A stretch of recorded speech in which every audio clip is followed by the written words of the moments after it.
आपको तो ऑलरेडी ये पता है कि जो हमारा खून है वो दो चीजों से मिलाकर बना है, पहला प्लाज्मा, दूसरा सेल्स। फिर खाली क्यों प्लाज्मा फिल्टर होता है ग्लोमेरुलस फिल्ट्रेशन के थ्रू, क्यों सेल्स पास नहीं होती है ग्लोमेरुलस, एक हेल्दी ग्लोमेरुलस फिल्ट्रेशन के थ्रू। असल में जो ग्लोमेरुलस फिल्ट्रेशन होती है वो 3 लेयर्स के अंदर होती है, 3 स्टेप्स के अंदर होती है। पहला एंडोथेलियल सेल्स, जिनको हम फेनेस्ट्रेशन सेल्स भी बोलते हैं, क्योंकि इनमें फेनेस्ट्रेशन पोर्स होते हैं 70 to 100 नैनोमीटर के। दूसरा ग्लोमेरुलस बेसमेंट मेम्ब्रेन, जो कि बना होता है टाइप 4 कोलेजन का। तीसरा फेनेस्ट्रेशन स्लेट्स।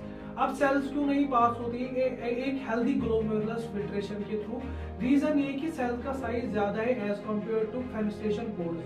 मतलब जो फेनेस्ट्रेशन पोर्स का साइज वो 70 to 100 नैनोमीटर है, और जो सेल का साइज है वो कुछ वो माइक्रॉन्स में है। इसका मतलब ये सेल इसलिए पास नहीं होती है ग्लोमेरुलस फिल्ट्रेशन के थ्रू क्योंकि सेल का साइज ज्यादा है as compare to pores of the fenestration pores. असल में जो ग्लोमेरुलस फिल्ट्रेशन वो डिपेंड है पहला साइज के ऊपर। दूसरा आपने तो ये पढ़ा होगा कि प्लाज्मा फिल्टर होता है ग्लोमेरुलस फिल्ट्रेशन के थ्रू, जो कि सबको पता ही है।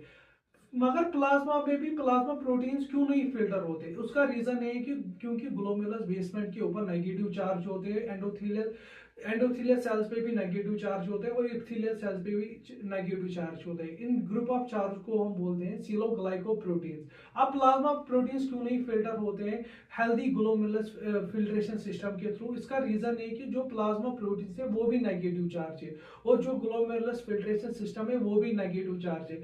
आपने तो ये बचपन में पढ़ा होगा, लाइक चार्ज ऑलवेज रिपेल, इसीलिए प्लाज्मा प्रोटीन्स पास नहीं होती है ग्लोमेरुलस फिल्ट्रेशन के थ्रू। अब इससे एक समरी याद रखना, जो ग्लोमेरुलस फिल्ट्रेशन है वो डिपेंड है दो चीजों के ऊपर, पहला साइज, दूसरा चार्ज।